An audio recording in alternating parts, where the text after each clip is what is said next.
Hello guys. तो हमने जो पिछले लेक्चर में पढ़ा था वो थोड़ा सा रिवाइज करेंगे और उसके बाद हम शुरू करेंगे आज के कुछ टॉपिक। ठीक है, तो मैंने एक नोटबुक ढूंढी है। ठीक है, तो उससे हम पढ़ते हैं थोड़ा। देखो, पिछले वीडियो में हमने पढ़ा था कमेंट क्या डेटा टाइप क्या होते हैं। तो हमने बेसिकली 3 डेटा टाइप की बात कर ली थी।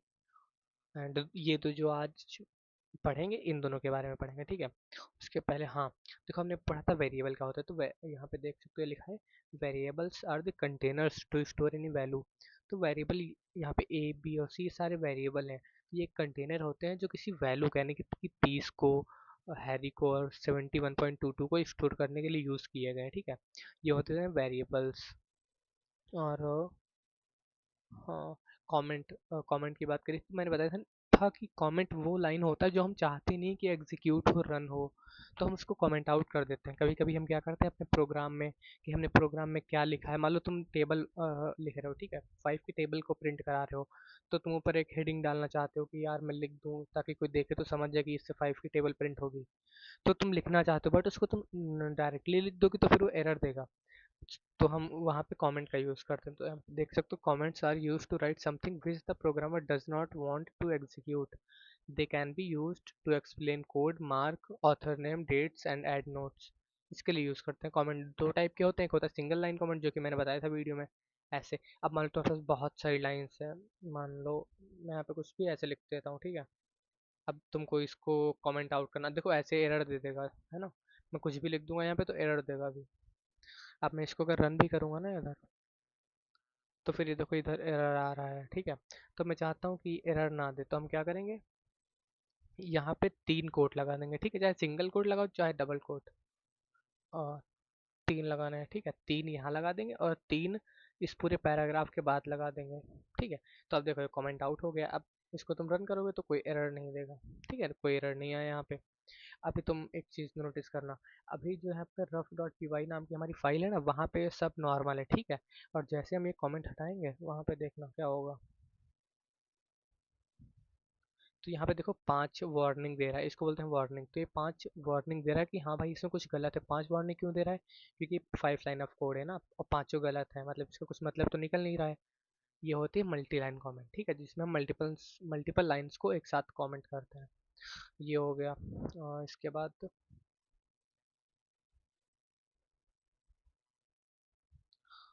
हाँ, इसके बाद बात करते हैं। देखो हमने 3 डेटा टाइप तो पढ़ ही लिए थे, स्ट्रिंग, फ्लोट और इंटीजर्स। ठीक है, डेटा टाइप तो पता ही है ना कि वेरिएबल कौन सी वैल्यू को स्टोर करता है, इसको हम बोलते हैं डेटा टाइप। और आज हम पढ़ेंगे बूलियन के बारे में और नन के बारे में। तो पहले हम पढ़ते हैं नन के बारे में। ठीक है, अब मान लो तुमने यहाँ पे एक वेरिएबल बनाया एज नाम का, लेकिन तुम चाहते ही नहीं हो कि अभी मैं इसको एज असाइन करूँ, या फिर तुम बाद में करना चाह रहे हो, या फिर तुम्हारे पास इसका डेटा नहीं है। मान लो किसी स्टूडेंट की एज तुमको डालनी है बट उसका भी डेटा है नहीं तुम्हारे पास। तो अगर इसको तुम ऐसे खाली छोड़ दोगे और इसको रन करा दोगे यहाँ पे, तो फिर से देख रहे हो ये एरर दे रहा है यहाँ पे। ठीक है, तो हम क्या करते हैं, इसके आगे हम लिख देते हैं नन। तो अभी इसका डेटा टाइप क्या हो गया, नन हो गया। तो अभी एरर नहीं देगा। अब इसको रन कराओगे तो एरर नहीं देगा। ठीक है, कहने का मतलब ये है कि जिसका कोई डेटा टाइप नहीं होता है उसका नन डेटा टाइप होता है। ठीक है, ये हो गया नन डेटा टाइप। ये आसान था इसलिए पहले बता दिया।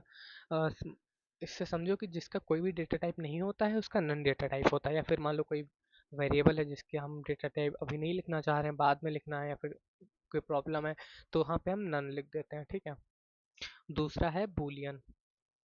तो मैं लिख देता हूँ बूलियन। बूलियन डेटा टाइप क्या होता है, जब हमको कुछ रिटर्न चाहिए होता है ट्रू या फॉल्स में। जैसे मैं तुमसे क्वेश्चन करता हूँ कि 3 दो से 2 से बड़ा है या नहीं, तो हाँ 3 2 से बड़ा है तो तुम इसका आंसर करोगे ट्रू। तो जब हमको आंसर चाहिए होता है ट्रू या फॉल्स में, तब हम यूज़ करते हैं बूलियन का। ठीक है, मैं यहाँ पे लिख दे रहा हूँ, ये कब यूज़ करते हैं, जब आंसर हमको चाहिए होता है ट्रू या फिर फॉल्स में। ठीक है, अब मैं जैसे प्रिंट करा के दिखाता हूँ। मान लो हमने प्रिंट के अंदर लिखा कि 4 इज ग्रेटर देन 9। तो अब ये क्या रिटर्न करेगा, क्या 4 9 से बड़ा है, नहीं नहीं, बड़ा तो नहीं है, 4 छोटा है, तो फिर ये फॉल्स रिटर्न रिटर्न करेगा। अभी देख लो, तो यहाँ पे फॉल्स दिखा रहा है। अब यहीं पे मैं लिख दूँ 44 इज ग्रेटर देन 9, तो यहाँ पे दिखाएगा ट्रू। तो जब हमको अपने हमारी वैल्यू चाहिए होती है ट्रू या फॉल्स में, तो हम यूज़ करते हैं अपना बूलियन डेटा टाइप। ठीक है, ओके। सो अब देखो यहाँ पे हमने जितने डेटा टाइप पढ़ लिए हैं वो सब यहाँ पे लिखे हुए हैं, ठीक है। मैं एक काम करता हूँ, इसको थोड़ा नीचे करता हूँ ऐसे, ठीक है। ये हमारे मेन डेटा टाइप होते हैं। अब ये देखो, एज यहाँ पे है, इंटीजर है, सीजीपी डेसिमल में है तो फ्लोट हो गई, नेम जो है ये स्ट्रिंग है। अच्छा, हम स्ट्रिंग को कभी कभी एसटीआर भी बोलते हैं, ठीक है। मतलब ये भी लिखा मिल सकता है, तो बात वही है, स्ट्रिंग हो या एसटीआर हो। अब जैसे मैंने तो बता दिया तुमसे कि इनका डेटा टाइप ये है, तो तुमने मान लिया, बट तुमको खुद से चेक करना हो तो कैसे चेक करते हैं। अब हमको किसी वेरिएबल का डेटा टाइप चेक करना है तो कैसे चेक करेंगे, तो उसके लिए हम यूज़ करते हैं, मैं लिख देता हूँ एक सेकेंड।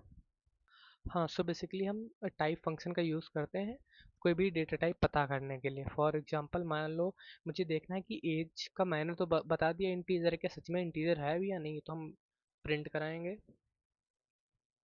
प्रिंट प्रिंट के अंदर लिखेंगे टाइप। अब किसका टाइप तुमको जानना है? टाइप जानना है तुमको एज का, तो इसके अंदर तुम एज लिख दो, ठीक है। अब इसको रन करा दो। अब यहाँ पे देखो एज का हमारा बता रहा है इंटीजर, ट्रू क्यों रिटर्न कर रहा है, क्योंकि मैंने ऊपर कुछ ये लिखा हुआ है ना, तो अभी उसको इग्नोर करो, बस ये देखो। अब ये एज का डेटा टाइप क्या बता रहा है, आई एन टी, यानी कि इंट बता रहा है, इंटीजर, ठीक है। अब मान लो मैं यहीं पे एज का नहीं चाहिए, मुझे सी जी पी ए का डेटा टाइप चाहिए, ठीक है। अब इसको रन करेंगे तो यहाँ पे फ्लोट बता रहा है, यहाँ पे दिख रहा है ना, फ्लोट बता दिया। अब मान लो इस बार हमको नेम का चाहिए डेटा टाइप, तो नेम करेंगे, और इस बार देखो एस टी आर लिखा है, एस टी आर का मतलब स्ट्रिंग होता है, मैंने बता के रखा है, ठीक है। अब मान लो मुझे एज, एज तो 2 बार हो गई, ठीक है। चलो ठीक है, बस इतना ही। सो हमारा टाइप फंक्शन क्या करता है, किसी भी वेरिएबल का डेटा टाइप बताता है, ठीक है। तो हम पहले लिखेंगे प्रिंट, क्योंकि हमको सारी चीज़ें अपनी स्क्रीन पे प्रिंट ही करानी है, तो प्रिंट के अंदर लिखेंगे, ठीक है, प्रिंट टाइप। देखो जितने फंक्शन होते हैं उनके बाद ऐसे ही ब्रैकेट लगते हैं, और मैंने यहाँ पे लिखा है टाइप, टाइप के बाद ये लगाया ब्रैकेट, तो इसका मतलब ये फंक्शन है, ठीक है। तो हम टाइप के अंदर जो भी वेरिएबल का नाम डालेंगे उसका ये डेटा टाइप बता देगा हमको। ये होता है, देखो यहाँ पे लिखा भी है वेरिएबल, तो यहाँ पे वेरिएबल हमको डालना होता है टाइप के अंदर, उसका डेटा टाइप भी होता है, हमारी स्क्रीन पे प्रिंट होके आ जाता है, ठीक है। इतना हो गया। अब मैं इस पे एक क्वेश्चन देता हूँ, वेट। सो मैं यहाँ पे एक क्वेश्चन लिखे दे रहा हूँ, ठीक है, उसका आंसर बता देना मुझे। मैं लिखता हूँ, वेट।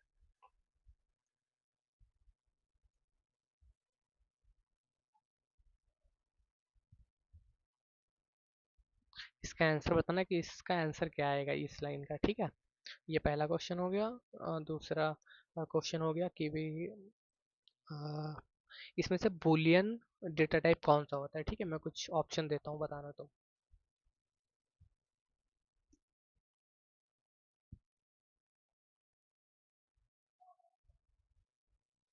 ठीक है, बस 2 क्वेश्चन है अभी के लिए, तो इसमें बताना है कि टाइप क्या बताएगा एक्स का, और इसमें तुमको बताना है इन तीनों में से बूलियन डेटा टाइप कौन सा है, ठीक है। इतना हुआ बस अभी तो।